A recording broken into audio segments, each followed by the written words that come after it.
Dalam rangka mendukung percepatan penanganan bencana di wilayah Aceh, Presiden Republik Indonesia Prabowo Subianto memberikan bantuan alat berat dan mobil kendaraan pengolahan air bersih. Seluruh bantuan tersebut dipersiapkan untuk mendukung percepatan evakuasi pembersihan material pasca bencana alam dan pembukaan akses wilayah serta penyediaan air bersih bagi masyarakat terdampak bencana alam itu. Pangdam Iskandar Muda Mayor Jenderal TNI Joko Hadi Susilo mengatakan bantuan tersebut merupakan bagian dari komitmen pemerintah pusat dalam memberikan respon cepat dan nyata terhadap upaya penanggulangan bencana alam serta pemulihan wilayah terdampak di Provinsi Aceh itu. Dari pimpinan Angkatan Darat, Bapak Kapolres Angkatan Darat telah mengirimkan alat berat dan juga kendaraan dalam rangka percepatan untuk rehab dan rekonstruksi di daerah Aceh, sehingga semua kebutuhan untuk perbaikan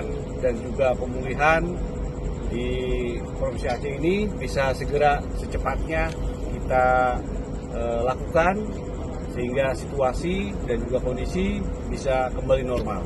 Ia juga menambahkan dengan adanya bantuan alat berat tersebut sehingga untuk mempercepat proses normalisasi wilayah terdampak bencana alam serta meringankan beban masyarakat di berbagai daerah di Aceh. Reporter RRI Malabo, Arif Rizalul melaporkan.